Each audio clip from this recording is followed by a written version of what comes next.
Ok, acho que já estão a ver a gravar.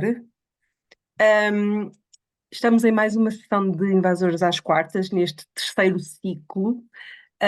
Este ciclo de conferências, de webinars, é desenvolvido pela Inveco, uma rede da SPEC, da Sociedade Portuguesa de Ecologia, que se dedica ao estudo e à gestão de espécies invasoras e que é uma rede informal, mas que pretende, no fundo, reunir e promover a troca de informação entre diferentes pessoas, profissionais ou não, que trabalhem nesta área das espécies invasoras ou que simplesmente se interessem, se preocupam, queiram saber mais.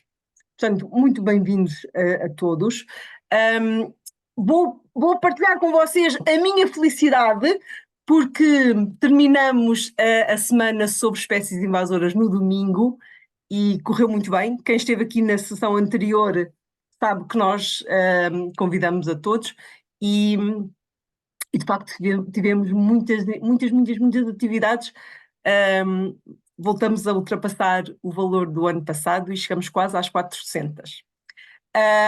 E aqui esta ação é quase como se fosse uma pós-semana sobre espécies invasoras.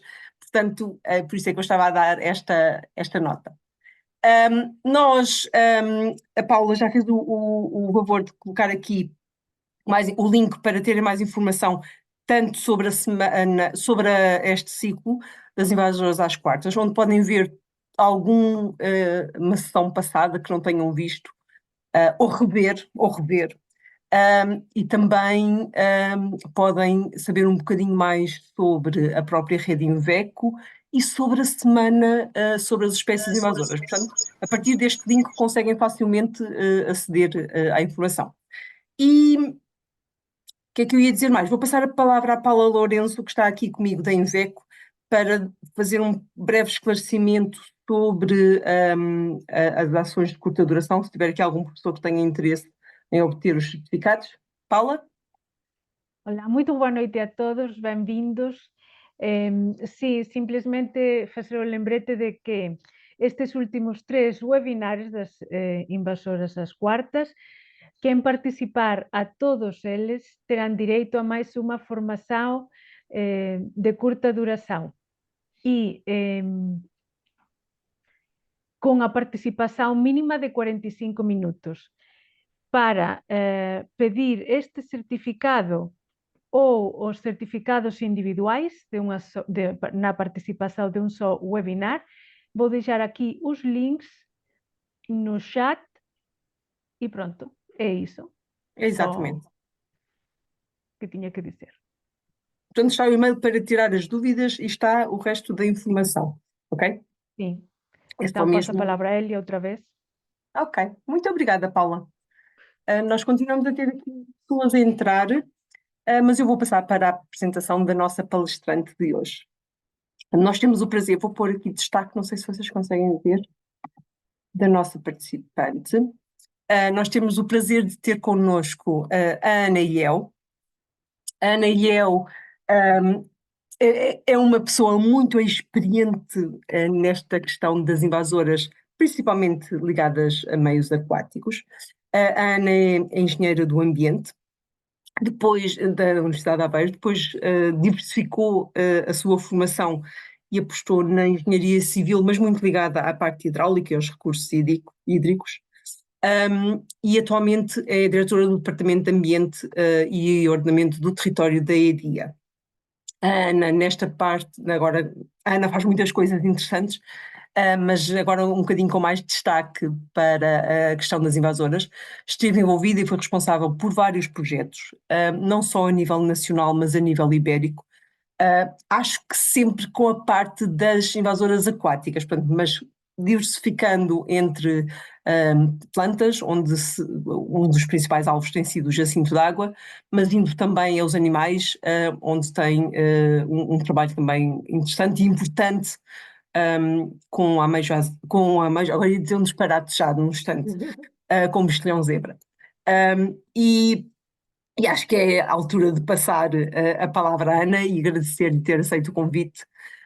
E o palco é teu, Ana. Obrigada por estares aqui. Olá, boa noite a todos. Obrigada, Hélia, pela apresentação e obrigada pelo convite. Para nós é sempre um prazer partilhar aquilo que temos vindo a fazer nos últimos anos. Eu preparei uma apresentação, vou tentar fazê-la de forma, se calhar contar mais uma história, do que, no fundo partilhar aqui um bocadinho a minha experiência. Eu tenho aqui dois filmes para intercalar, eu vou tentar aqui que isto corra bem, pronto, mas vamos Vai correr, vai devagar, correr. vai correr tudo tranquilamente. Eu vou começar aqui por partilhar a minha tela.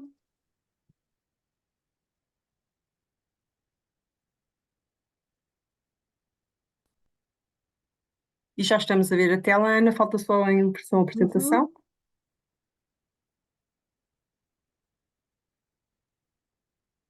Já estão a Está ver bem, perfeito, não é certo? Ok, perfeito. muito bem. Deixem-me só arrumar-vos aqui no outro sítio para também me orientar. E vou começar. Hum, o nome da minha apresentação, o título é Espécies Exóticas Invasoras, o desafio de uma entidade gestora, e é um bocadinho, então, como eu estava a dizer, aquilo que é a nossa experiência aqui na EDIA sobre o assunto, e será das exóticas invasoras, e essencialmente centrados na água. Eu vou-vos falar um bocadinho sobre o que é o empreendimento de fins múltiplos da Alqueva. Já muita gente conhece, mas às vezes há pessoas que não conhecem, o público é diversificado e, portanto, eu achei por bem falar aqui um bocadinho. Depois, vou-vos falar sobre os primeiros trabalhos que nós fizemos sobre as invasoras e, a seguir, vou centrar a minha apresentação, quer no jacinto de água, quer no mexilhão zebra, que são aquelas duas espécies que mais nos preocupam e sobre as quais nós temos trabalhado mais. Portanto, o empreendimento de fins múltiplos de Alqueva localiza-se no sul de Portugal. Vocês podem ver aqui na linha, ao longo da linha, toda esta linha laranja, é a bacia hidrográfica de Guadiana, com uma parte significativa localizada em Espanha, e depois a outra parte que se desenvolve em território nacional. Dentro desta linha mais cor-de-rosa, vocês têm aquilo que é a área de influência do empreendimento de fins múltiplos de Alqueva. E aqui esta mancha azul é a Albufeira de Alqueva. A Feira de Alqueva está localizada no troço principal do Guadiana e é a origem da água de todo o empreendimento, permitindo então a rega e o fornecimento de água para toda esta zona mais a verde. E depois aqui esta estrelinha é onde eu estou neste momento, que é em Beja, que é a sede da EDIA. Outra questão também que é importante, se vocês repararem, nós temos aqui a linha cor-de-rosa e a linha laranja, que é a bacia do Guadiana, vem aqui assim, mais ou menos pelo meio da nossa área de influência. Isto porquê? Porque o empreendimento, para além da bacia do Guadiana, abrange igualmente a bacia hidrográfica do Sato e permite a transferência de água entre duas bacias hidrográficas. E isto no contexto das espécies exóticas, das espécies invasoras, é um aspecto importante porque pode ser uma forma de expressão das espécies. Quando foi pensado o empreendimento de fins múltiplos de Alqueva, tem vários objetivos, mas este é um empreendimento já com muitos anos, ou começou a ser pensado em meados do século XX, e a ideia era contribuir para a melhoria das condições económicas e sociais da região do Alentejo, que foi sempre uma região mais deprimida em Portugal. E por isso a ideia foi sempre, através de um conjunto de infraestruturas hidráulicas, através de um conjunto de barragens, garantir o fornecimento de água para um conjunto de utilizações, fornecimento de água para abastecimento público, para rega, para produção de energia hidroelétrica, também fornecimento de água para uso industrial e depois, de forma complementar, desenvolverem-se um conjunto de atividades associadas ao turismo. Sendo, então, o grande objetivo contribuir para o desenvolvimento económico e social da área de influência do empreendimento. O projeto da Alqueva é mais ou menos como um aeroporto, teve avanços e recuos, foi pensado durante muito tempo. Em 95 decidiu-se realmente que ia avançar o projeto. As primeiras obras foram até feitas em 1973, um bocadinho antes do 25 de Abril, pronto, todo o país depois a seguir foi um turbilhão. Em 95 foi o governo da altura entendeu que este era um projeto prioritário e avançou com o mesmo. E, portanto, desde aí, a EDIA foi criada em 95 e desde aí temos vindo a desenvolver a nossa atividade de forma progressiva, a qual também tem evoluído ao longo do tempo. Então, e como eu já referi aqui alguns, e aqui podemos ver com um bocadinho mais de detalhe aquilo que é a nossa área de influência, temos então o objetivo maior, é a criação de uma reserva estratégica de água que permita fazer face a 3 anos consecutivos de seca. O Alentejo é uma região, naturalmente, em que há períodos consecutivos de escassez, de seca, e num contexto de mudança climática, essa tendência agrava-se cada vez mais e, portanto, temos aqui como fundamental para a região a existência de uma reserva estratégica de água. Fornecimento de água para abastecimento público e industrial. Nós, através de Alqueva, neste momento fornece água a cerca de 200 mil pessoas no Alentejo. O Alentejo tem cerca de 300 mil, portanto é um valor significativo. Contribuímos também para minimizar os impactos associados às situações hidrológicas extremas, neste caso as secas, contribuir para o ordenamento do território e, lá está, também para o desenvolvimento económico e social. No slide seguinte, eu trago-vos de uma forma muito breve aquilo que são as infraestruturas associadas ao empreendimento de Alqueva. Temos então a Albufeira de Alqueva, localizada no troço do Guadiana, portanto aqui assim, que tem toda esta extensão e tem uma superfície de 250 km². Ou seja, é um mar interior. E eu digo isto do mar porque, por exemplo, no caso do Jacinto Água, este é um aspecto importante. O Jacinto Água em Alqueva, em toda a sua dimensão, é algo que nós não queremos imaginar. Temos então, depois, a jusante de Alqueva, também ainda no troço do Guadiana, a barragem de Pedrógão, ela fica aqui cerca de 23 km a jusante e funciona como contraembalse. Depois temos toda uma rede primária, constituída por um conjunto de barragens e um conjunto de albufeiras, algumas construídas nos anos 50 e nos anos 60, quando se começou a pensar no projeto de Alqueva, no que se chamava Plano de Rega do Alentejo, e depois temos toda esta zona, desculpem aqui, a verde e a laranja, que já é uma segunda fase, de área que nós chamamos de rede secundária, em que nós fornecemos então água para a agricultura. Neste momento nós regamos, beneficiamos mais ou menos cerca de 130 mil hectares e também já fornecemos água a Sines, portanto já estamos ligados a Sines, ao polo industrial de Sines. Ora, agora, indo então para o tema das exóticas. E pegando um pouco naquilo que eu estava a dizer. Um território com esta dimensão, com esta interligação entre todas as massas de água, portanto, entre todas as infraestruturas, numa zona em que os próprios ecossistemas já apresentam algum grau de degradação e também, face às altas temperaturas e à reduzida precipitação, nós temos aqui, no fundo, um contexto bom para a chegada das invasoras e para a sua instalação e para a sua propagação de uma forma relativamente fácil. E por isso, quando nós entramos aqui, passamos a fase de construção das infraestruturas e começamos na fase de exploração, começámos aqui, no fundo, a pensar, há aqui aspectos que, por exemplo, durante o procedimento de avaliação de impacto ambiental não foram pensados. Na altura também não se falava muito das invasoras, era algo que ainda estávamos todos, e ainda estamos todos a aprender. E, portanto, nós começámos aqui internamente a achar, existem aqui condições adequadas para a propagação das espécies. E a nossa preocupação na altura, quando nós começámos os primeiros trabalhos, tinha a ver com o Agostinho Vermelho, em Louisiana, que existe em todo o lado, mas também o Jacinto d'Água, porque ele já estava presente na bacia do Guadiana. E, portanto, era muito fácil ele entrar em Alqueva e isso era uma preocupação. As exóticas, para nós, as invasoras, têm impactos significativos. tem impactos ao nível da qualidade da água, tem impactos ao nível da operação das infraestruturas, porque elas podem, por exemplo, obstruir todas as nossas infraestruturas e dificultar aquilo que é a emissão da EDIA, que é o fornecimento de água para um conjunto de atividades, e também reduzir a disponibilidade de água, a própria quantidade de água que nós conseguimos fornecer.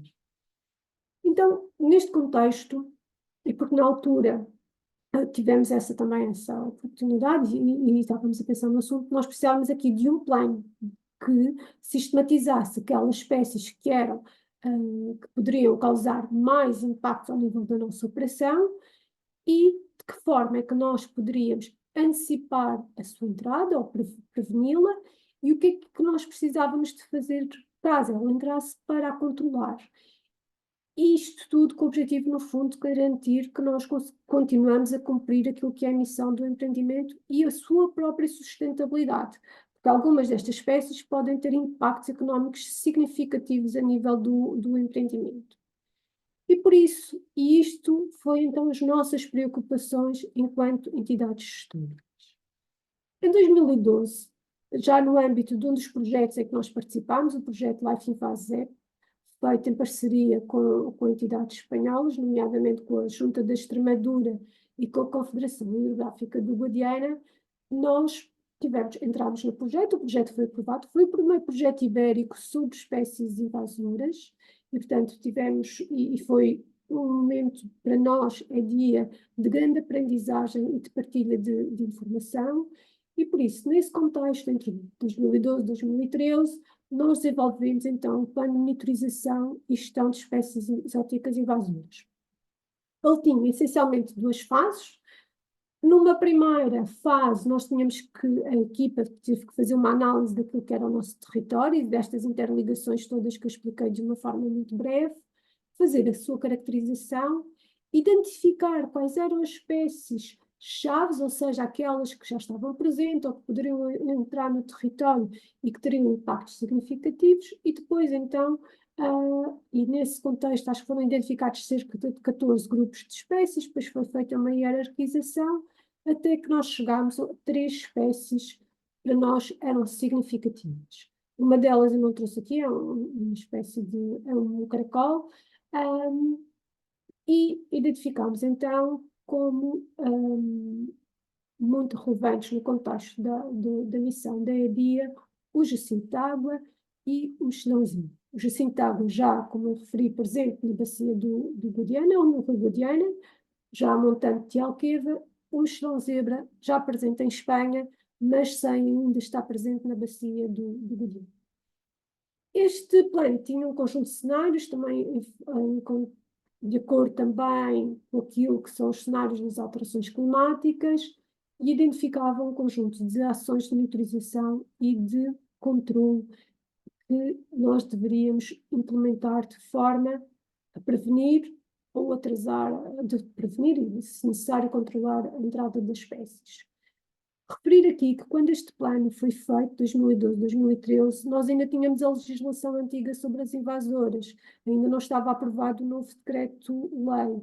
E estes planos acho que ainda era também um bocadinho novidade, porque agora o decreto de 2019 tem os planos de ação, os planos de controle, mas na altura isto era um pouco novidade, aquilo que também nós estávamos a fazer, e também daí a importância da partilha de informação com as entidades espanholas. Em seguida, eu vou falar um bocadinho sobre o jacinto de água. Eu tive cuidado de pôr aqui os 2 nomes científicos, apesar de eu utilizar o segundo, mas a Hélia e a Elizabeth já me disseram que a espécie acho que foi classificada. Eu percebo pouco desta componente dos nomes científicos, mas pronto. É desta espécie, é do jacinto de água que eu vos vou falar. Esta imagem não é em Portugal, é em Espanha, durante o pico que eles tiveram, um pico prolongado no tempo, de jacinto de água no Rio Guadiana. E por isso, e aqui vou-vos falar então daquilo que foram as ações desenvolvidas por nós. Aqui apresento-vos uma ficha que eu retirei de um guia que está disponível online, de um projeto que eu sei que já foi falado aqui nas Invasoras às Quartas, que é o Life in Fase Água. É um projeto com muita informação, que é muito, e que eu acho que tem um conjunto de recursos muito úteis para todos que têm interesse nesta matéria, e portanto eu retirei a ficha do Jacinto d'Água do Guia das Espécies Exóticas e Invasoras, porque acho que ele sistematiza muito bem aquilo que é a informação importante para cada uma das espécies.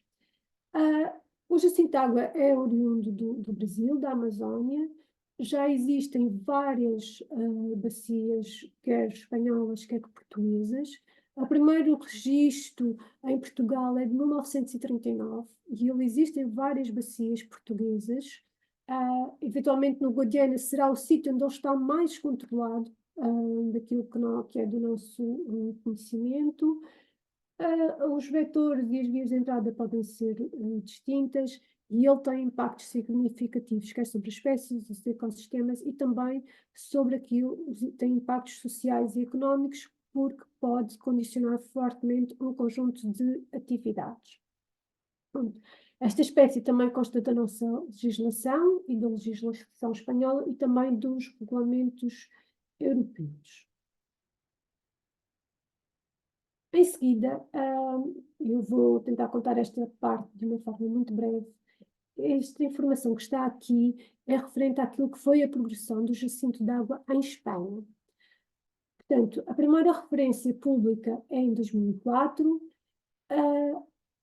O Jacinto d'Água é uma espécie feliz, ela adapta-se muito às diferentes características do meio.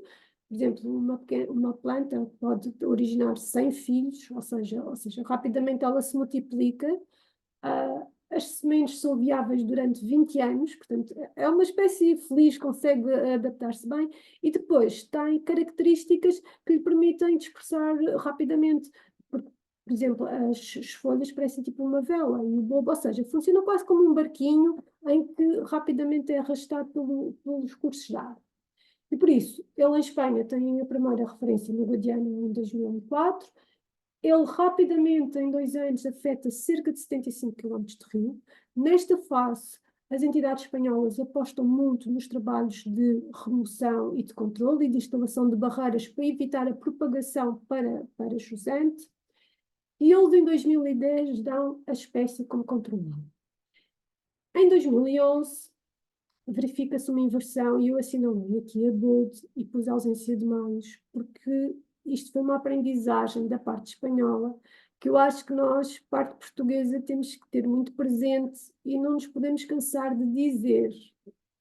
Porque em 2011, e também com a crise que rebentou na altura, as autoridades, os gestores, acharam que a situação estava controlada e, portanto, reduziram significativamente os meios e os recursos humanos afetos ao controle do Jacinto d'Água.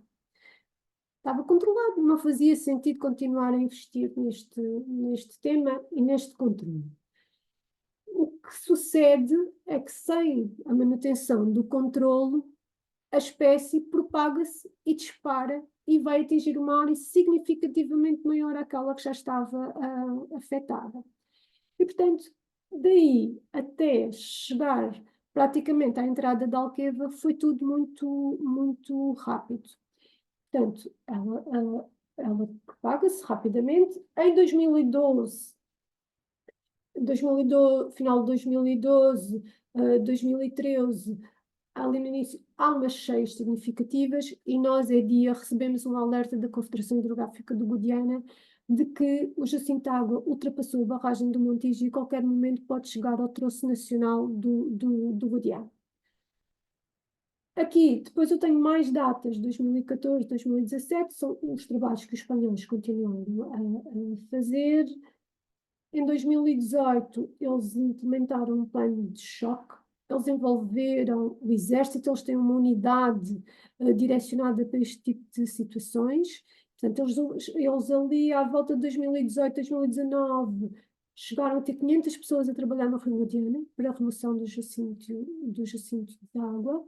E, portanto, neste momento, eles dão a área como controlada e continuam a fazer trabalhos de vigilância preventiva, ou seja, eles neste momento não desinvestiram na vigilância e é algo que para eles é fundamental para manter a situação controlada.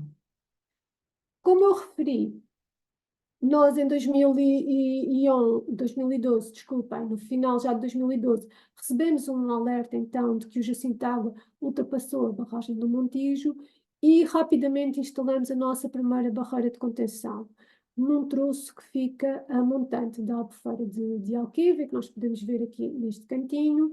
Este troço de rio tem mais ou menos 12 quilómetros, e nós, de forma progressiva, temos vindo a instalar barreiras ao longo do ano, para termos plano A, plano B, plano C, para termos aqui várias situações e também para facilitar o nosso trabalho em caso de invasão, para que ela possa ficar contida e nós tenhamos áreas mais pequenas de trabalho, se for necessário.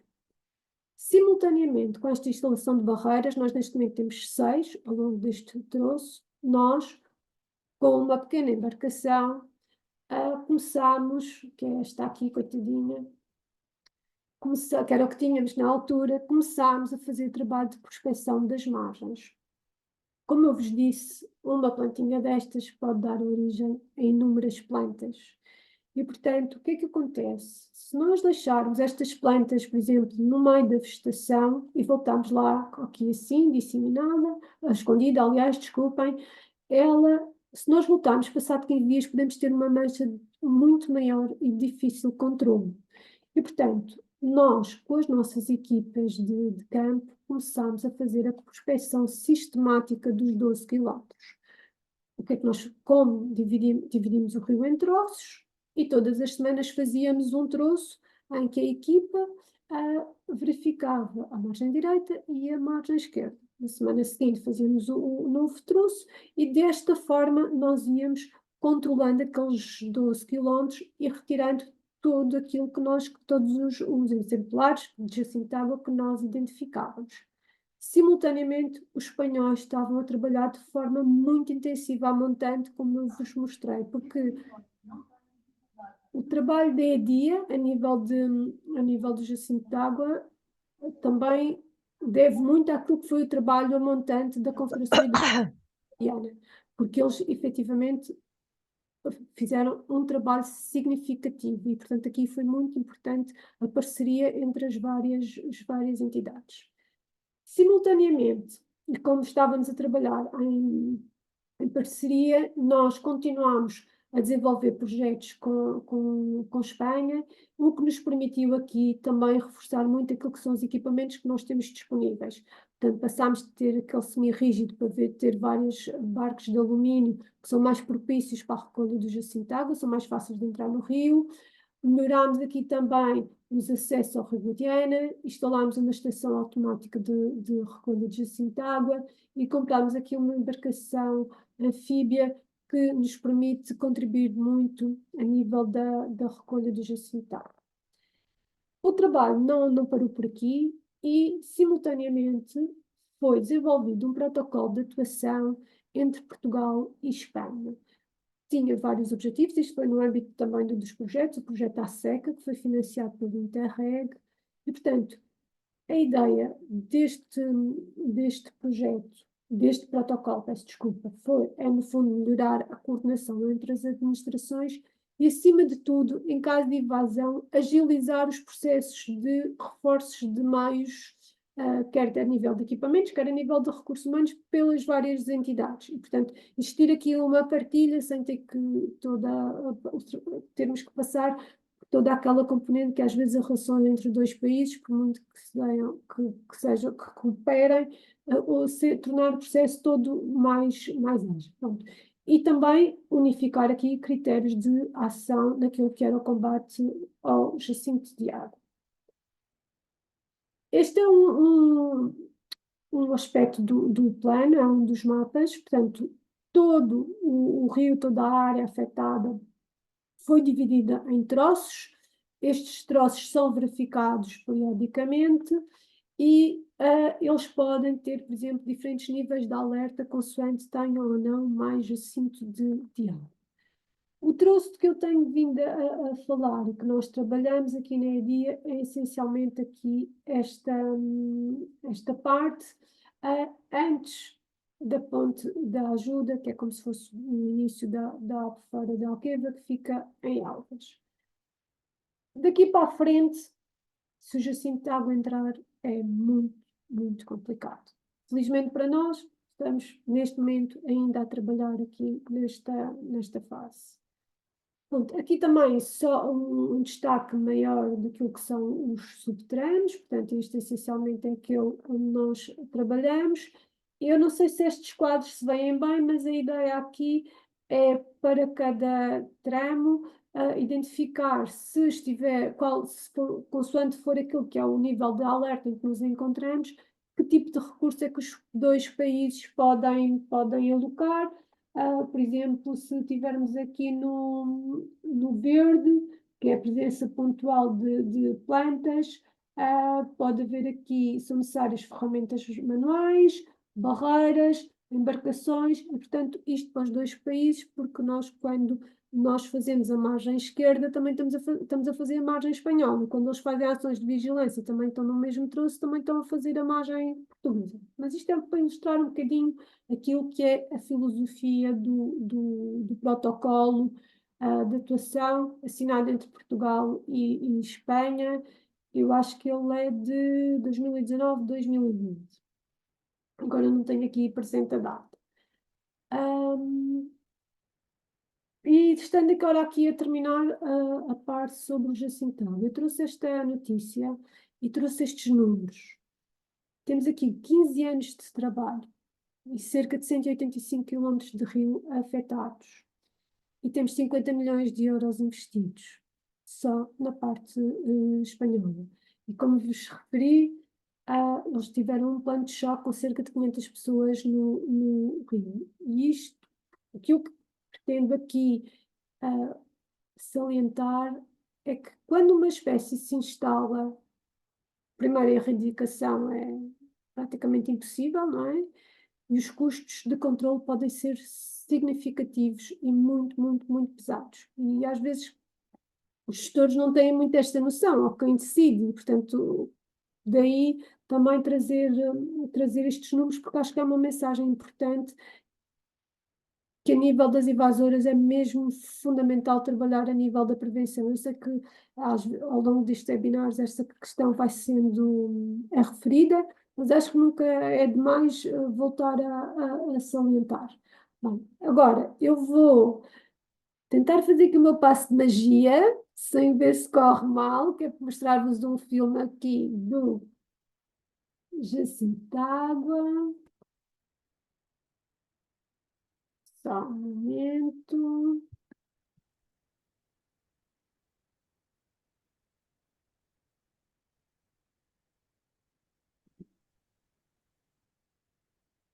Ok. Vai a magia surgir agora A magia está quase, estou só a checar. e já estamos a ver um bocadinho Já estão um bocadinho. e a ouvir. Conseguem ouvir? Boa.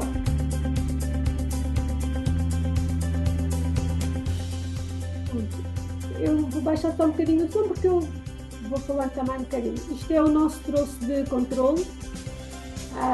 Este, por exemplo, é um dos barcos que nós conseguimos comprar através dos vários projetos onde temos participado. Como podem ver, as nossas quantidades são diminutas, mas estes exemplares que nós temos são fundamentais para prevenir um aparecimento de manchas maiores e de difícil controle. Aqui temos um exemplo das barreiras que nós temos instaladas. Já experimentámos vários tipos de barreiras também foi uma fase de aprendizagem, perceber quais as que resultavam melhores. Podemos ver aqui no fundo a inspeção que os colegas fazem de forma periódica.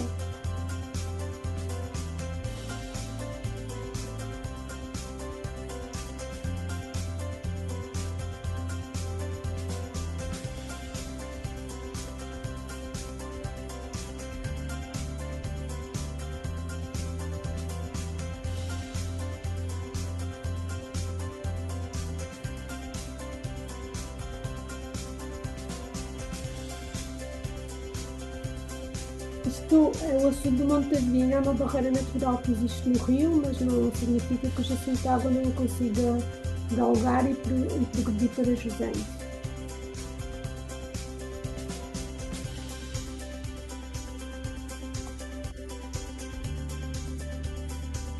Nós tiramos umas caixas.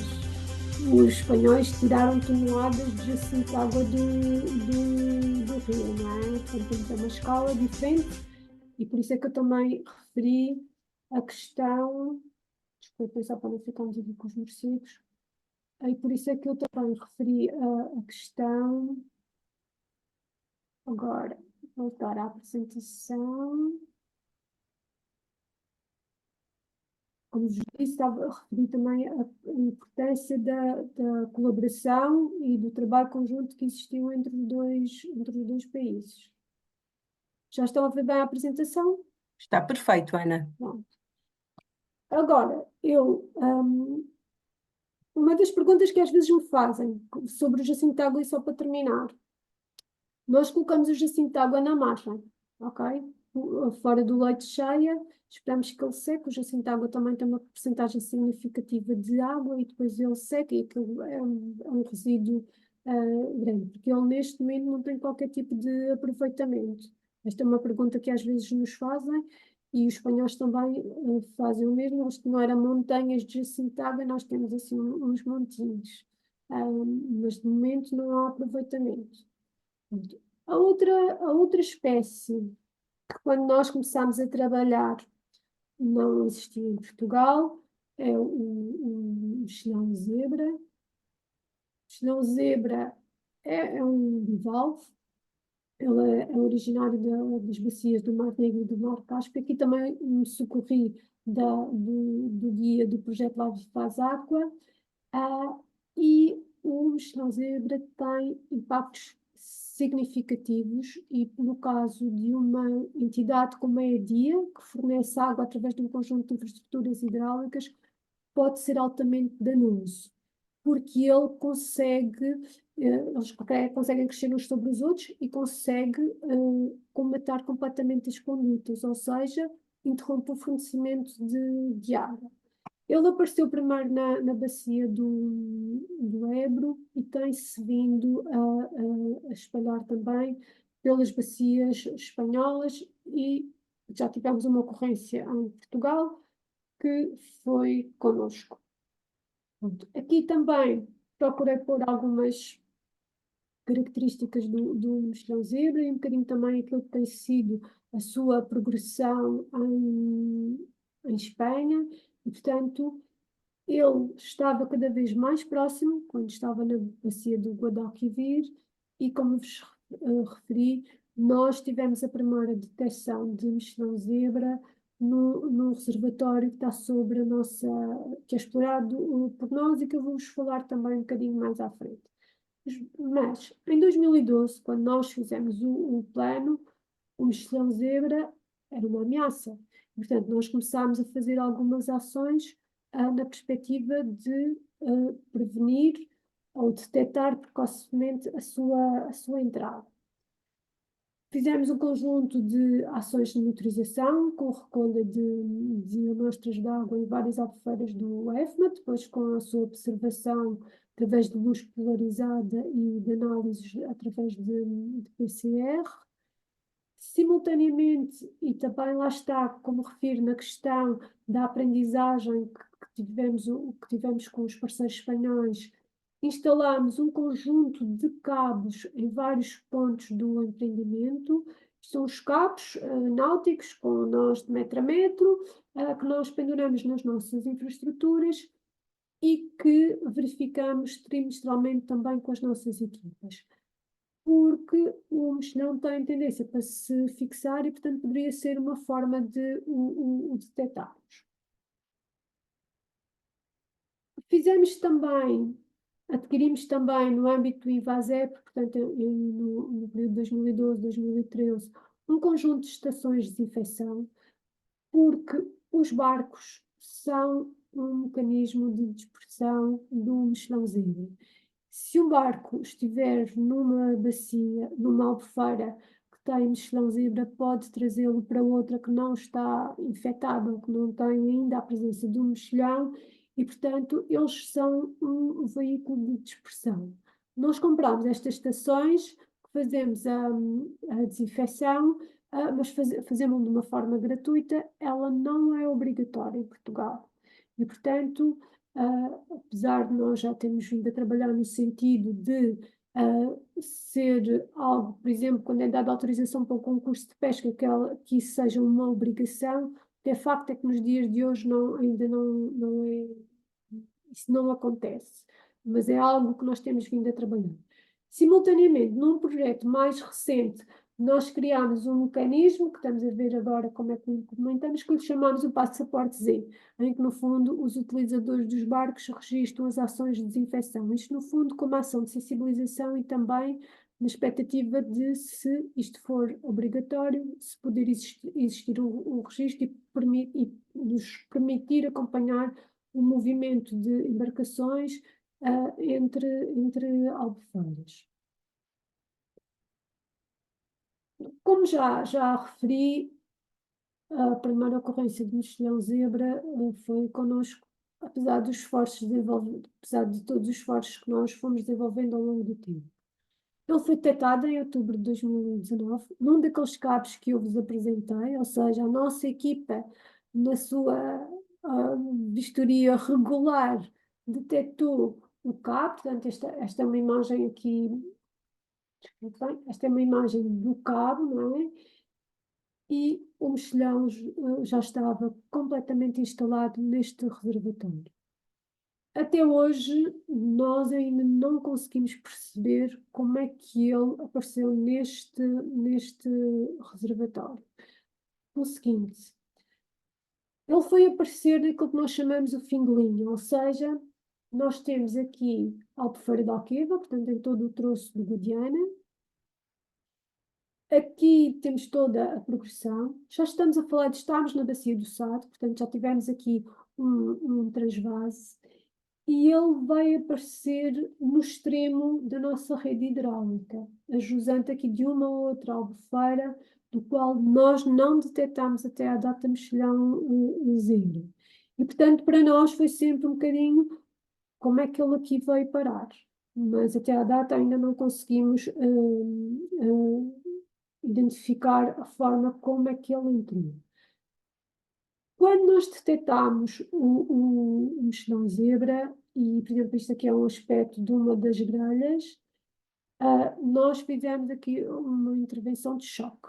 Ou seja, nós faziámos todo o reservatório, era de tela, portanto era relativamente fácil, limpámos todo e aplicámos um biocida e, portanto, fizemos aquilo que nós chamamos um tratamento de choque, de forma a reduzir ao máximo a probabilidade de ele se continuar a desenvolver.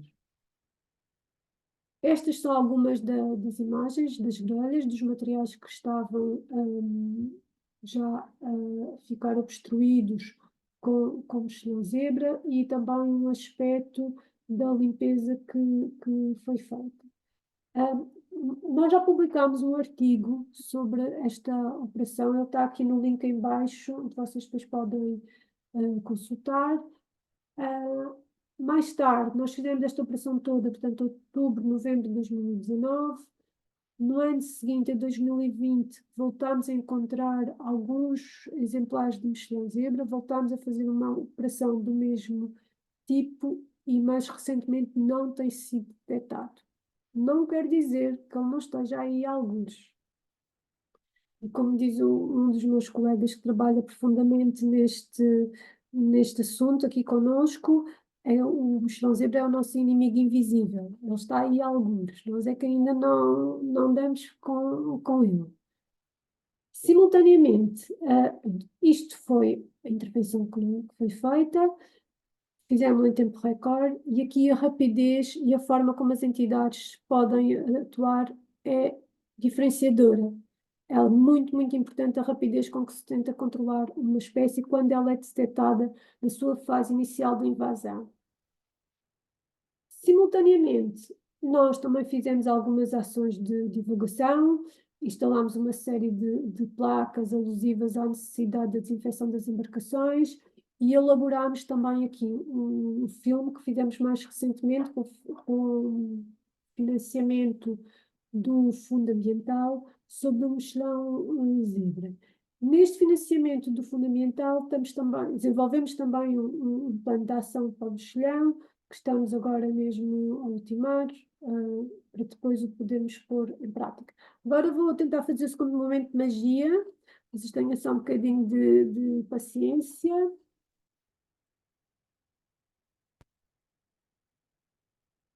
Eu tenho que sair da apresentação para vos mostrar então aquilo que foi o filme. Já estamos quase a ver. Ai, Já estamos a ver. pronto. Este projeto que nós fizemos, que lhe chamámos Ação Z, foi feito em parceria também com a Agência Portuguesa do Ambiente, com quem nós também trabalhamos muito nestas questões das espécies exóticas invasões, nomeadamente com a ARH do Alentejo.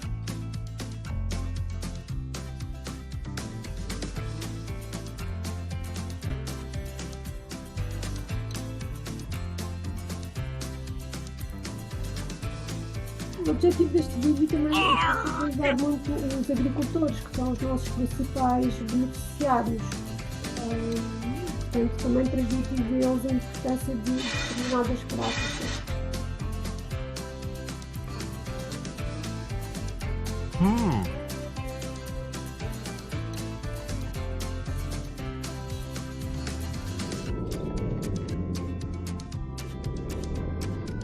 Isto ilustra também um bocadinho os riscos que nós corremos quando tivemos a invasão no bloco de rega do Alfundão, porque nós nessa fase também tivemos que interromper o fornecimento de água aos agricultores.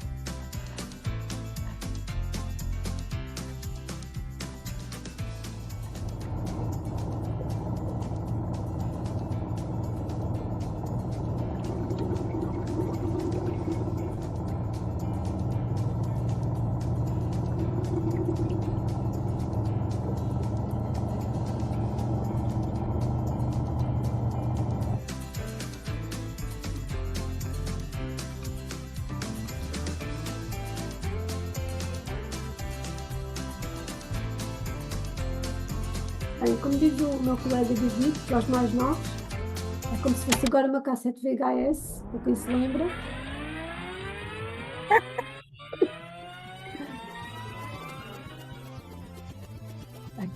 Há tecnologias que começam a estar ultrapassadas.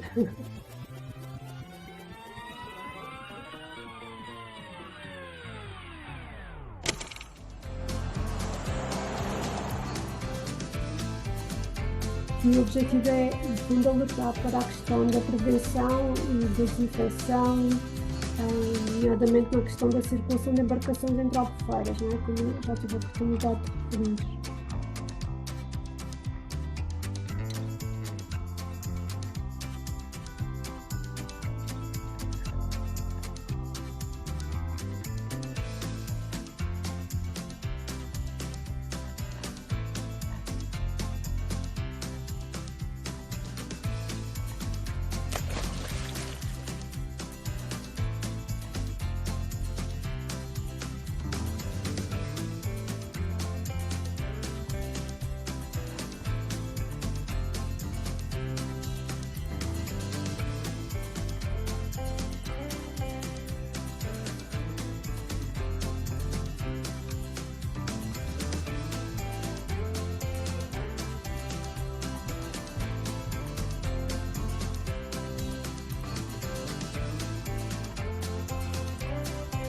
Este vídeo representa também um dos grandes desafios que nós temos, que é continuar a fornecer água,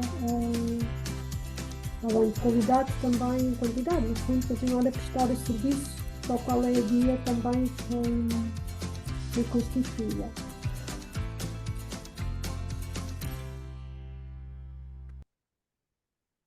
Agora, retomar a apresentação, eu já estou praticamente no fim. Deixa-me só terminar aqui.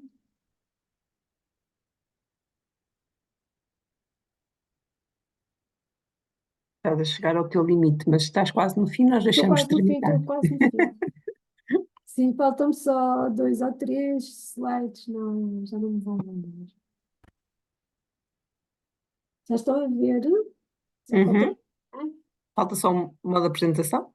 Sim. Pronto. Então, era o filme. Agora, é um esquema só, no fundo, para explicar aqui que nós temos tido a oportunidade de concorrer a um conjunto de projetos e que temos, ao longo desses projetos também, o primeiro realmente para nós foi um marco, foi o IVASEP, financiado pelo LIFE, e que fizemos em parceria com várias entidades espanholas. Mais tarde, o SECA. O Invasep deu-nos as bases, o estudo e permitiu-nos aqui adquirir algum equipamento. Mais tarde, a SECA permitiu-nos reforçar muito aqui a nível de equipamentos e reforçar aqui muito também os nossos recursos humanos e fazer um conjunto de intervenções. E é um marco também por causa da questão do protocolo de atuação para facilitar a partilha de recursos entre os dois países. Depois, através do Fundo Ambiental, tivemos um projeto mais centrado no Jacinto Água, outro no Mexilhão Zebra, onde continuamos a reforçar esses equipamentos e desenvolver também planos de ação que queremos começar a implementar. E mais recentemente tivemos um projeto financiado pelo PSU, que nós chamamos de Zona J, em que o nosso objetivo era trabalhar já a nível da requalificação dos hábitats, principalmente no Guadiana, porque no caso das invasoras, se os habitats estiverem bem de saúde, forem habitats saudáveis, não é? Elas têm menos probabilidades de se instalarem e, portanto, se no fundo as queremos controlar, também temos que trabalhar muito ao nível da recuperação dos habitats e foi isso que nós tentámos a fazer aqui com este projeto, trabalhar um bocadinho a nível do restauro na zona mais a montante da Albufeira de Alqueva. Este projeto apanhou o Covid, pronto, teve aqui uma série de vicissitudes, mas foi aqui começámos também um bocadinho a trabalhar nessa componente. Faltam-me 2 slides, o penúltimo, aliás, é sobre os custos, que é o que me perguntam sempre, e portanto eu vou pensar, vou trazer os custos. Ah, Isto não está ao cêntimo, mas basicamente entre 2012 e 2023 nós gastámos aproximadamente 1,5 milhão de euros, ah, dividido por várias rúbricas e com diversas fontes de financiamento. O nosso foco maior foi no Jacinto Água, era aquilo que estava presente, era a espécie que estava presente e que estava às nossas portas. Quando eu digo todas, inclui aqui a questão das várias espécies e do jacinto mais o mexilhãozinho. Também as várias fontes de financiamento que nós tivemos e a própria DIA pôs os seus fundos próprios e, portanto, aqui também essa questão. Eu escrevi investimento puro, porque eu considero que aquilo que nós fazemos é um investimento, não é um custo. O custo vai ser controlar e todos os impactos que isso tiver associados. E, portanto, resolvi pôr aqui investimento para pensarmos um bocadinho que a questão da prevenção e do trabalharmos a montante é fundamental na questão das exóticas. Por último, no fundo, dizer-vos aquilo que vocês também já sabem todos, não é? A crescente circulação de pessoas e bens favorece a dispersão de espécies, o que eu também já referi, quando elas estão instaladas, a erradicação é praticamente impossível.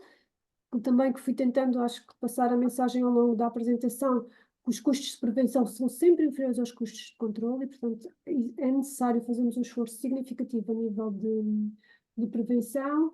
E depois, a importância, temos um acompanhamento sistemático das áreas afetadas para não acontecer aquilo que aconteceu em Espanha em 2011 e também a partilha e a articulação entre as diferentes entidades. Como nós dizemos, as espécies não conhecem fronteiras. As fronteiras estão lá no papel, é um risco nos nossos SIGs, elas não conhecem fronteiras e, portanto, tem que haver uma articulação muito próxima entre entidades que têm competências no território e nos recursos hídricos e, portanto, de forma a que seja possível termos mesmo aqui uma estratégia a médio e longo prazo na gestão das invasoras. E terminei. Muito obrigada pela vossa atenção. Muito obrigada, Ana. Surpreendeste pela positiva, como sempre. Obrigada. Era exatamente isto que nós tínhamos pensado quando te convidamos. E, portanto, é uma abordagem muito, muito boa e espero que muito inspiradora para outras entidades. Ou seja, não é fácil, de facto, convencer, às vezes, até os decisores a conseguir investir, como tu dizes, antes de verem a massa de água cheia de uma planta, não é? Portanto, parabéns. Temos Obrigada. aqui uma série de perguntas. Eu vou-me tentar articular aqui com a Paula e se escaparmos alguma, voltem a escrever, está bem? Tínhamos aqui uma primeira pergunta do Rui Costa, que perguntou, eu acho que tu não referiste isto, a menos que eu tenha-me distraído assim momentaneamente, mas é uma questão interessante. Eu acho que ele viu alguns que a introdução do Jacinto pode ter ocorrido em alguns sítios junto com ração de animais, se têm conhecimento dela ser usada para a ração de animais, para a alimentação dos animais. Então, por exemplo, cá. Há Sim. sítios do mundo que é, não é? Mas cá. Cá eu não tenho conhecimento, eu sei que isso é uma das possibilidades de entrada. Cá acho que é mais a questão das plantas ornamentais e de utilização nos aquários e depois são libertadas. O Jacinto de Água está à venda no OLX. Nós cada vez que vemos E o noutros anúncio, sítios. por exemplo, o OLX está. Eu não sei se ainda está. Houve uma altura que era periódico, nós íamos lá de vez em quando, ele estava à venda, nós reportávamos, pronto, era tirado. Pronto, a nível de rações de animais em Portugal, eu não conheço. Sei que aqui nós temos muita questão das plantas ornamentais e dos aquários, não Uhum. é? E eu acho que há Portanto, zonas no Baixo Mondego que às vezes os agricultores retiram das pilhas, porque é muito mais do que aí, para pôr nos uhum, campos, o que pode ser muitíssimo problemático, ok? Porque a planta exato. sobrevive com umidade e pode dar propágulos para outros sítios, portanto não é aconselhável que se faça isso, ok? Uhum. Vocês têm uma zona muito mais seca. Sim, é mais fácil nesse contexto, é mais fácil, não é? A nossa parte aqui é mais fácil. Exatamente. Paula, queres fazer tu a próxima? Sim, o Rui Costa e a Letícia da Silva Brito preguntan ambos questões moito parecidas e ten a ver con o que unha vez que as plantas son recollidas son aproveitadas de alguma forma ou a biomasa é usada para alguma finalidade en particular? Não, nós não as aproveitamos. Então, elas estão classificadas e, portanto, não devem ter qualquer aproveitamento económico. No fundo, para evitarmos entrar aqui no. É como o lagostim vermelho, não é? Ele tem um aproveitamento económico e, portanto, a sua propagação foi muito induzida. Nós não a aproveitamos, e, portanto, nós o que fazemos é que tentamos destruí-la de forma que ela não seja viável e depois secar e fica. Neste momento não há qualquer aproveitamento em Portugal do jacinto de água. Há outros países no mundo onde existe aproveitamento do jacinto de água, mas aqui nós não. Mas Isso, nesses até países porque está é unha... proibido, é proibido do Decreto-Lei das Invasoras. Pois, Esse aproveitamento, estando a planta classificada, é proibido, mas nós não aproveitamos, não, portanto, Uhum. é esperar Eu, que ela eu, seque. Uhum. A esse respeito, eu posso dizer que não é aproveitamento generalizado, mas há projetos a Uhum, explorar a valorização da biomassa que se retira, ok? Quando já não é viável e, portanto, não cabe na definição de espécie invasora que o Decreto-Lei contempla. Há o projeto Biocomp 3, se alguém tiver interesse, uhum, que a Escola Superior Agrária está envolvida e uma série de outras entidades, que pretende valorizar no fundo, como um auxílio ao controlo, mas só a biomassa que é retirada e que aí é muito pouco, acho eu, mas há várias zonas do país onde as pilhas que se retiram de dentro da água causam muitos problemas de insalubridade e de excesso de matéria orgânica em uhum, decomposição e uma série de dificuldades, vamos dizer assim, com muita queixa das populações. E portanto o que se está a estudar, mas é a título ainda experimental, é valorização para composto em agricultura, para enriquecimento dos solos, mas só depois de compostada e de garantir que não há nada de propágulos viáveis, ok? Uhum. Mas esta história da valorização pode ser um pau de dois bicos. Há muitos sítios do Sim, mundo que as populações tornaram-se dependentes e depois acabaram por não querer a remoção do jacinto, ok? sim. Por exemplo, quando nós estávamos aqui com mais jacinto de água naquele nosso troço de controle, uma das coisas que nós ouvíamos, não sei se é um mito urbano, é que, por exemplo, em Espanha ele nunca iria acabar porque, no fundo, a operação de controle gerava uma economia, Sim. que havia muitas pessoas que eram contratadas para o remover e que, no fundo, trabalhavam no controle da espécie de forma periódica e, portanto, Uhum. ele iria sempre manter-se porque gerava empregos, E é uma gerava coisa que se trabalho. tem. Uhum. Portanto, isto era uma das coisas que corria, Que se tipo, falava. é uma questão inglória E, porque na ele vai verdade, continuar a corre como aparecer. uma série de outras espécies. Pois, mas, por exemplo, esta era uma das coisas que nós ouvimos, que se via de Hum, alguma forma. Temos aqui outra pergunta da Rosa Bell sobre. Acho que a seguinte é da Helena Rebelo. Pode ser? Então, podes fazer tu essa e eu faço esta que eu tenho aqui Ok. apontada, pode ser? A Da Helena Rosa Bell, Rebelo. Ai, desculpa. Queres que pergunte eu força. então?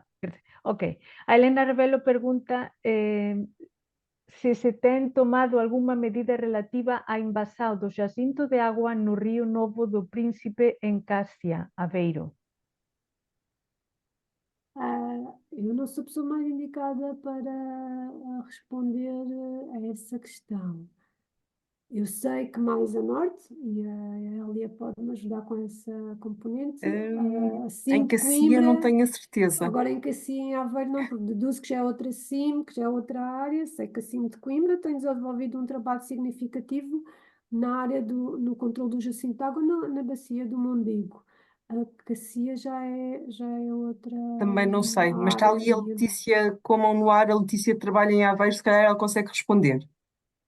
Era isso, Letícia, consegues responder a esta questão? Sim, sim. Obrigada. É, eu sou Letícia, né, aluna de doutoramento, trabalho com o Jacinto no estudo de caso da pateira de fermentelas e na pateira é feito somente o controle mecânico.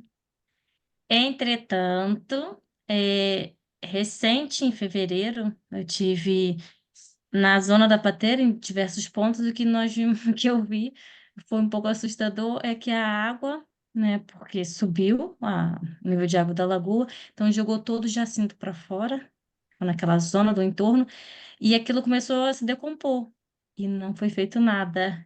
E eu, apesar de ter questionado algumas vezes para a Câmara, em termos de se é quantificado quanto que é tirado de tempos em tempos, nunca obtive resposta. Então, essa é a atual situação.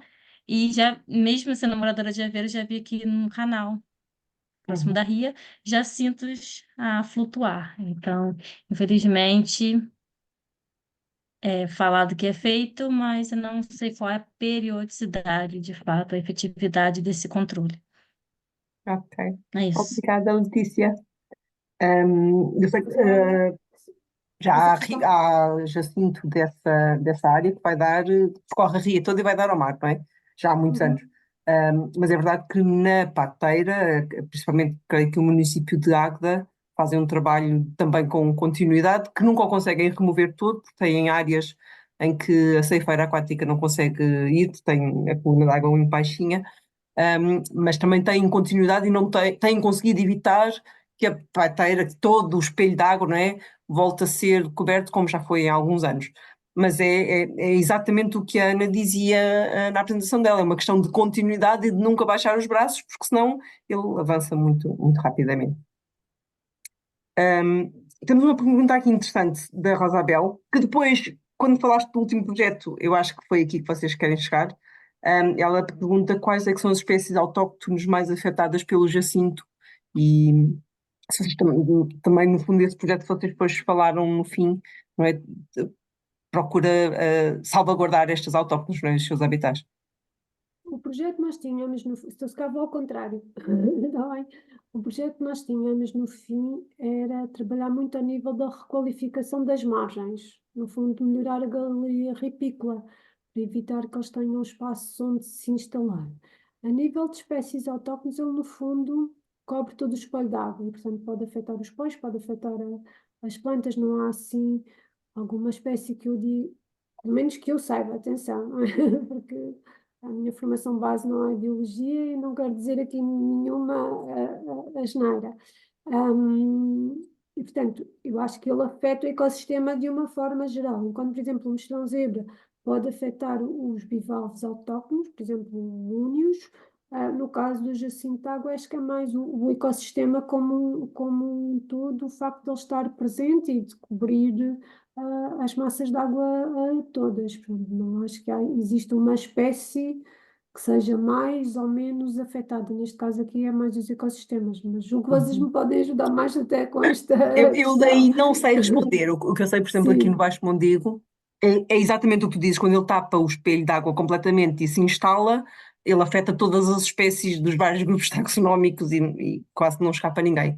O que nós vemos é que quando essas espécies que são afetadas são espécies que já estão ameaçadas, o risco não é diminuir, é extinguirem-se. E, portanto, exato. acaba por ser mais problemático. Mas, de facto, quando ele tapa tudo, ele não dá, ele faz uma camada coesa, não é? E não deixa nem plantas, nem animais, nem outros organismos sobreviverem. A María Cándida Pires pergunta se as consecuencias da instalación desta especie, acho que faz referencia ao xacinto de agua, são assim tan graves. Sim, são, porque no fundo, quando ele tapa toda a massa d'água, não é? Provoca impactos significativos a nível do ecossistema.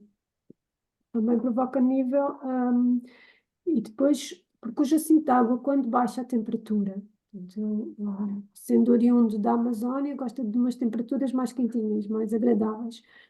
Mas quando a temperatura baixa muito, e às vezes no inverno, não é? Quando ela baixa, ele depois começa a secar portanto, vai cobrir todo o manto de água, vai degradar-se e vai contribuir para diminuir a qualidade da água. Portanto, isso depois afeta o fornecimento de água para diferentes utilizações, porque depois aquilo tudo se compõe-se na albufeira, no lago, no rio, onde ele tiver instalado. E, portanto, tem este impacto a nível de qualidade da água, tem um impacto ao nível dos ecossistemas, não é? Como um todo.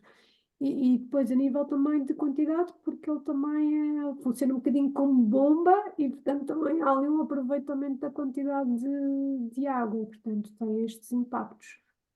Por exemplo, Alqueva neste momento tem 5 ou 6 praias fluviais, muitas delas com bandeira azul. Se nós tivermos uma margem assim de água, quer dizer, não é a mesma coisa, por exemplo, a nível das comunidades, é completamente distinto portanto, é isso também que importa cautelar. Claro. Não sei se Temos aqui uma respondi. pergunta que eu não ia fazê-la, porque tu respondeste, mas eu acho que vale a pena fazeres a comparação, porque as pessoas precisam de ouvir isto. A Elizabeth, não sei se conheces, estava a perguntar, antes de tu teres referido no final com aquele slide de resumo, ela perguntava se quanto é que tínhamos gasto do lado português para fazer a comparação com o que gastaram em controle, ou seja, aquela mensagem que tu passas Sim, super bem de mais vale prevenir que remediar, o valor é de facto abismalmente diferente, não é? Os milhões são completamente diferentes. é. Sim, eu trouxe. Pronto, eu disse que não estava apurado ao cêntimo, até porque nós no Mas princípio a não escala é começámos. Sim, mas a radicalmente diferente. escala é abismal. É. Hum, e, e, e eu, portanto, eu não trouxe aqui os custos associados ao mexilhão-zebra, mas também são significativos, são de milhões de euros em Espanha. Na próxima trago. Não, mas quer dizer, Vocês mas do nos Jacinto assim de de Água, 50 sim, milhões para 1,5 milhão, é, acho que se percebe é, super bem. e isso e eu acho que isso é que é fundamental. ah, no fundo, e quem está, se calhar, em funções técnicas como as minhas, não é? Conseguimos passar esta mensagem, para quem decide, é muito importante. Uma das coisas que nós fizemos, que eu não referi, nós já fizemos vários encontros aqui na EDIA sobre as invasoras. E procuramos sempre trazer alguém da Confederação Hidrográfica do Guadiana, que no fundo mostra estes números, e também procuramos sempre que o nosso Conselho de Administração esteja sentado na primeira fila para ver a escala do problema. Porque quando nós começámos a trabalhar em 2012, nós já tínhamos feito a proposta do plano, nós já estávamos a batalhar no assunto há algum tempo e sem sucesso. E só quando nós começamos a receber os primeiros alertas é que nos dizem avancem todo o vapor com o plano e vão e coloquem barreiras. E, portanto, acho que criar esta sensibilidade em quem decide e, no É fundo, também essencial, passa ao cheque é fundamental. sem dúvida nenhuma. Por isso é que eu fiz a pergunta outra vez para. Ok, não há problema. A Sandra Maria Bessa Moreira pergunta se o mexilhão pode ser transportado por aves. Pode. E essa é uma das hipóteses de ele ter entrado Daquele sítio tão no. estranho, não é? Sim. Eu não sei se hoje o Pedro Anastácio ou alguém do Pedro está Eu não tá consigo ver, mas está tanta presente. gente. Sim, sim, sim, mas Pode estar. não, porque o Pedro, se estiver, agradeço que me ajude, porque a equipa do Pedro Anastácio, que já participou num dos primeiros webinários desta ronda, Uhum, uhum, deste ciclo, mostrou um estudo também sobre o que eles fizeram sobre o tempo que o mexilhão zebra aguenta, por exemplo, agarrado ao equipamento de pesca, ou às botas, ou assim, e também o transporte pelas aves. E, portanto, sim, uhum. as aves é um veículo que pode, Malandras. sim, e que Depois a torna o Cândida problema ainda mais complexo. é, porque ainda mais coisas que voam, não é? Sim, Hum, sim. de que maneira, a Maria Cândida Pires pergunta de que maneira é que as populações participaram nestas ações ou não houve intervenção? Eu acho que Não ela, houve nesta grande. altura. Não. Se estamos a falar mais de Jacinto de Água, não, nós aqui não envolvemos muitas populações, efetivamente é uma parte importante, é algo que nós também temos que trabalhar. Em Espanha, eu sei que eles, no âmbito dos projetos, fizeram muito trabalho com as escolas e também com os pescadores. A nível de Jacinto de Água foi mais com as escolas, foi muito com as lojas, vendas lá está, por exemplo, de plantas, com os vivaristas, eles fizeram um trabalho grande com diversos setores da comunidade. Nós, confesso que às vezes temos tanto assunto e estamos tão preocupados em resolver o imediato que a questão da sensibilização é algo que nós também ainda temos que apostar. Uhum. Hum, Depois, vou saltar aqui uma, porque já, no fundo, já falamos desta questão da compostagem. O Vitor Pombeiro pergunta, refere, já disseste que a semente era viável durante vários anos, como é que ela pode ser destruída ou inviabilizada? Eu acho que só se ganha mesmo, ou seja, porque aquilo que os espanhóis desenvolveram também vários estudos de dormência, de quanto tempo é que aguenta, e portanto ela se ficar naquelas zonas mais baixas, que eventualmente estou a especular, o que acontece na pateira, não é? Ela no fundo fica lá adormecida e depois criam-se as condições. Eu acho que ela tem mesmo que ficar a seco e não significa que ela não consiga sobreviver, por isso é que a questão de manter a vigilância sobre áreas afetadas é fundamental. Exatamente. Aliás, eu acho que ele precisa de determinadas alturas Sim, específicas para mas acho conseguir que sim. germinar, Sim, sim, sim, mas sim. consegue-se manter viável, se estiver na lama, até 20 anos ou um pouco Sim, mais que 20 20 anos. anos, acho que é. Os estudos apontam para 20 anos e 20 anos é mesmo muito tempo para eles se Uhum. manterem viáveis. Sim, em relação a isso, o que eu consigo acrescentar é que não neste projeto de valorização do composto que eu falei, mas num projeto de uma tese de mestrado ao Chile, que depois também veio dar origem a este projeto, testaram as temperaturas do composto, inviabilizavam as sementes, portanto não saía nenhuma semente viável, mas uma compostagem Para ser considerado compostagem, creio que tem que estar acima de 70 graus, pelo menos. Já são temperaturas relativamente elevadas. E que a Sim, partir daí já estarão inviabilizadas. sim, Não a tenho a certeza da compostagem, temperatura. sim. A compostagem, nós temos aqui um processo de compostagem. A compostagem, para ser eficaz, no fundo, na destruição de agentes patogénicos e de outro tipo de, por exemplo, de sementes, de ervas daninhas, tem que ir entre os 60 e os 70. Tem que estar ali um período a essas temperaturas, no fundo, para Põe muito tempo. sim, algum tempo, não é? Para, no fundo, ocorrer a destruição dos vários elementos. Uhum. O Miguel Bragança quer saber se o mexillao daba para ser apresentado ao chefe Avilés, recoñezo que non sei quen é, ou pode servir para alimentación ou aditivo para animais, rações para caes ou gatos, ou se ten algunha valorização. O mexilhão não tem valorização e o mexilhão é muito pequeno, são menos de 5 centímetros. Portanto, acho que o chefe Avilés precisaria de uma quantidade, se calhar, simpática. Acho que não dá. Acho que o mexilhão não dá, porque ele é muito pequenino. Acho que ele no máximo pode ir até aí 5 centímetros e eu, que eu saiba, não há qualquer valorização. O mexilhão é também um problema significativo nos Estados Unidos e, pelo menos daquilo que eu sei, não existe forma de valorizar. Depois a Elizabeth pergunta: então e o nenúfar mexicano? O nenúfar está lá naquela zona do troço, está a progredir e essa é a nossa próxima preocupação. Ele tem uma progressão muito mais lenta e está enraizado, não é? Mas sim, mas temos que. Ele está lá. E Mas nós está na vossa lista de prioridades. tem que entrar, sim, Tem que confesso entrar que mesmo, não deixem crescer muito. a nossa lista de prioridades é enorme, mas sim, mas às vezes a questão, a parte interessante também de nós fazermos estas apresentações, estas partilhas, e às vezes nós pensamos, já fizemos isto há tanto tempo, está na altura de atualizar. Portanto, eu pensei, está aqui na altura de fazermos aqui algumas atualizações, em algumas questões, mas sim, e o meu farelo está lá. Existem umas manchas instaladas naquele troço montante. E tem aumentado um bocadinho, não é? Quer dizer, Tem eu aumentado um bocadinho, vi tem. umas, Não umas tem. fotografias ultimamente que fiquei com a sensação que estava maior. Sim, está maior, está.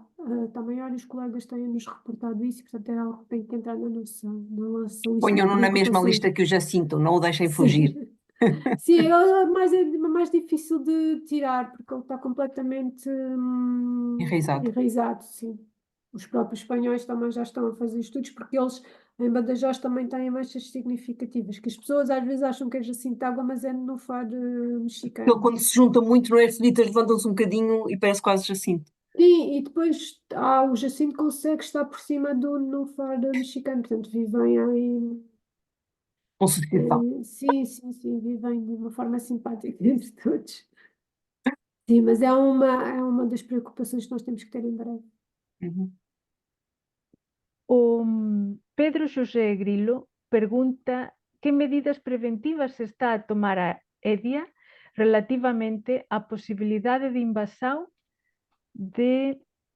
do siluro na albufeira de Alqueva, unha vez que xa se encontra en Portugal, sobretudo no río Tejo. Nós não estamos a fazer grande coisa a nível dos peixes. O foco da nossa atuação tem sido naquelas que, no fundo, comprometem aquilo que é aquilo que é a nossa missão. Portanto, a questão dos peixes é complicada. Além disso, há outra questão que eu não referi no início, mas posso agora explicar. A EDIA não é responsável pela gestão da albufeira de Alqueva. A EDIA tem um contrato de concessão, ou seja, tem, no fundo, uma mega licença de utilização dos recursos hídricos para captar água, para as várias utilizações e para a produção de energia hidroelétrica. A gestão da albufeira é da responsabilidade da Agência Portuguesa de Ambiente. Portanto, nós algumas questões tentamos trabalhar de forma com as outras entidades e dar o nosso contributo, mas a questão dos peixes às vezes é algo que nos ultrapassa. E os peixes exóticos são muito, muito difíceis de controlar. Quando se estabelecem é um caos. E depois há outra questão que é importante, pronto, que a nós às vezes são coisas que quando nós estamos no campo e vemos, que é a questão do transporte de espécies de um lado para o outro através do famoso balde. Sim, a brigada do balde, como eu digo. Sim, e nós vimos isso com os peixes. E isso é muito, muito, muito complicado de controlar. Eu acho isso extremamente difícil. E nós já vimos isso nas nossas albufeiras, pessoas a fazerem isso, e quer dizer, e, portanto, o que torna o Convencidíssimas que estão a desafio. fazer bem, porque estão a Sim, sim, sim, facilitar. o senhor explicou-nos calmamente. Sim, então, mas eu trouxe ali daquela albufeira, esta aqui tem poucos peixes. Ok, está bem, pronto. Ou seja, a falta de Nós dissemos informação depois, continua a ser, mas é muito difícil. sem Portanto, não dúvida. estamos a fazer propriamente nenhuma diligência no sentido de evitar a entrada do cilindro. É um risco, sim, sem dúvida. Tem que alertar a app.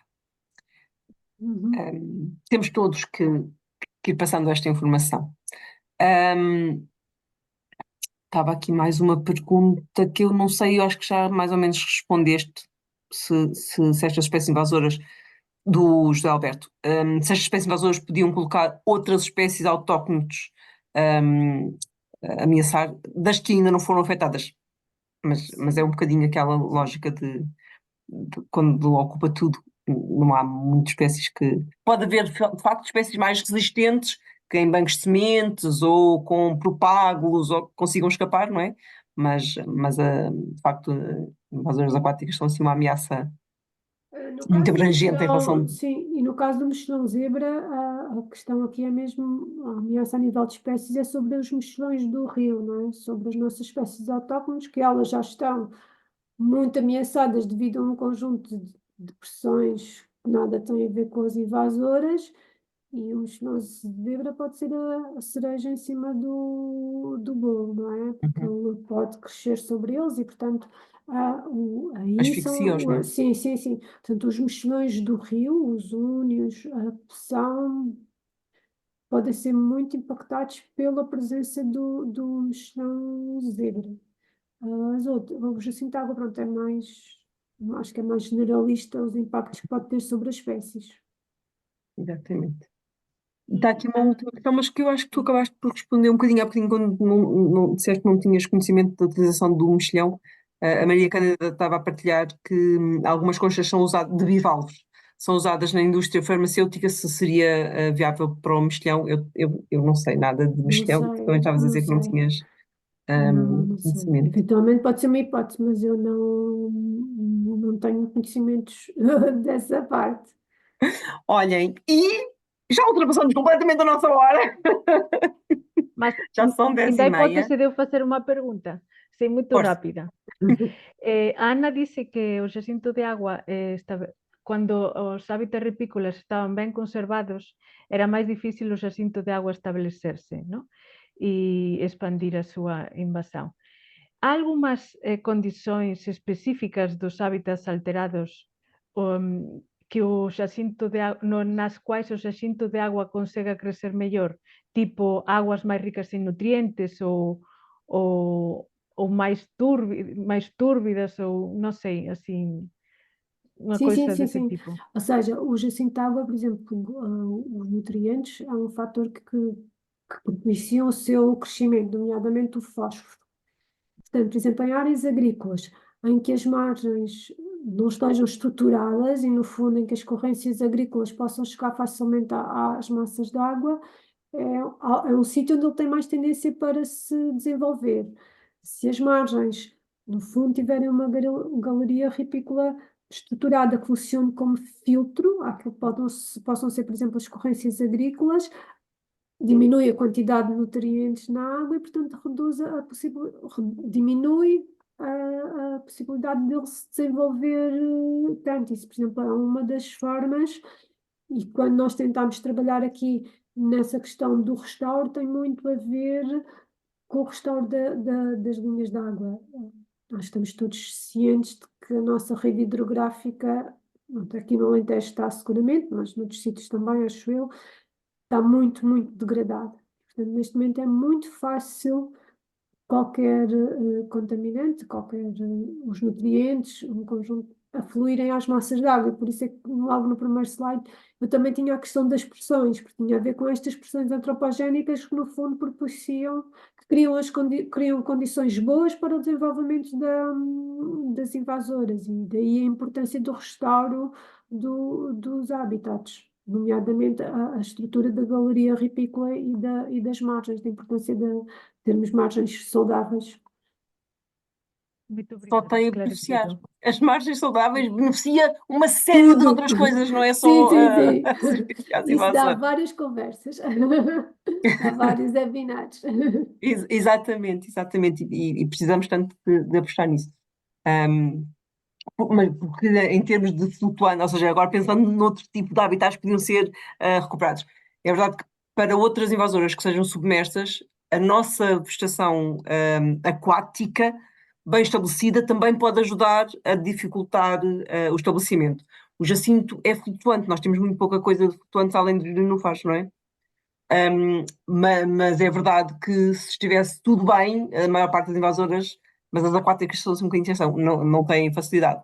O que eu ia só acrescentar é que essa questão do excesso de nutrientes, às vezes, pelo menos aqui na nossa zona acontece várias vezes, proporciona um aumento de tudo, não é só das invasoras, não é? Há várias nativas, quando o excesso de nutrientes chega à água, também explodem, e as pessoas às vezes mandam-nos fotografias de espécies nativas que tiveram simplesmente um pico por causa de um aumento excessivo de nutrientes, e depois quando diminui, elas diminuem atrás dele e acabam por voltar ao seu equilíbrio.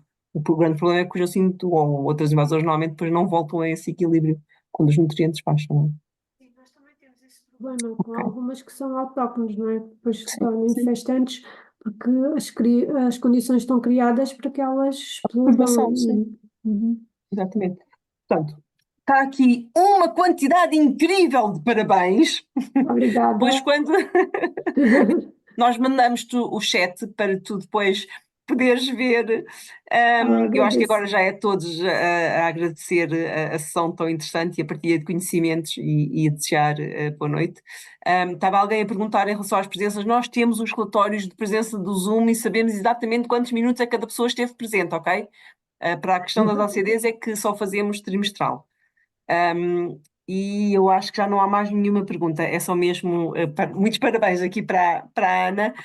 Pela nossa parte, Obrigada, eu. resta-nos agradecer muito e esperar que nos acompanhes noutras sessões e quem sabe qualquer dia a falar de outras coisas Sim. e da vossa continuidade, que é inspiradora e espero que contamine muitas entidades por aí nesse investimento que se faz antes do problema lá estar, para não terem os 50 milhões e terem só entre aspas, 1,5 milhão. Era só, posso só acrescentar uma coisa, Elia, porque Podes. eu esqueci-me de referir ali na questão do mexilhão zebra, que também é um bocadinho fruto daquilo que nós temos vindo a desenvolver e também deste alerta. Neste momento já está em marcha também a elaboração de um plano de ação de âmbito nacional para o mexilhão zebra. E acho que isso é uma boa notícia. Ele neste momento já está numa fase muito avançada. Nós é dia contribuindo, portanto, foi constituído um grupo de trabalho com várias entidades e nós participamos. Ele já está numa fase muito avançada, agora vai ser sujeito à consulta de algumas entidades mais direcionadas e depois julgo que vai ficar em consulta pública, mas isso é também acho que é uma boa notícia. Sabemos que um plano não É, faz tudo, mas pelo menos está na ordem do dia e isso já é bastante bom. exatamente, do mexilhão zebra e de uma listinha de outras Tinha de outras espécies. espécies. Havemos Uhum. aqui na rede Inveca, havemos promover qualquer coisa sobre isso, Uhum. para ver se libertamos informação. Eu, para já, só aqui dizendo a alguém que estava a perguntar, todos os vídeos das sessões, incluindo este, estão disponíveis no link que eu acabei de pôr. já fugiu outra vez, mas sim, portanto, quem quiser partilhar com os alunos, gostei muito de ver aí que iam partilhar com os alunos, é só, vais ficar famosa, Ana, já és famosa. É só verem no site da SPECO, Invasoras às Quartas, tem todos os vídeos, esta já é terceiro ciclo e tem todos os vídeos das sessões anteriores disponíveis, muitíssimo interessantes, ok? Está sempre a subir, portanto a Ana agora superou outra vez as expectativas, mas a maior parte, as sessões todas foram super interessantes, ok? Muito obrigada a todos. Não percam a de junho, ok? Nem percam a de junho, nem deixem de convidar mais alguém para vir com vocês, ok? Nós temos mantido aqui um registro fantástico, estiveste sempre acima dos 100 participantes, Ana, mas queremos sempre aumentar, ok? Portanto, muito obrigada a todos, boa noite, muito obrigada, Ana, mantemos-nos em contacto, continua a ser uma fonte de exemplo e de inspiração, se faz favor. Obrigada. Boa noite. Boa noite. Nada. Deus. Boa Obrigada a noite. todos por se manter até estas horas, meu Deus. Boa Ok. noite, boa noite.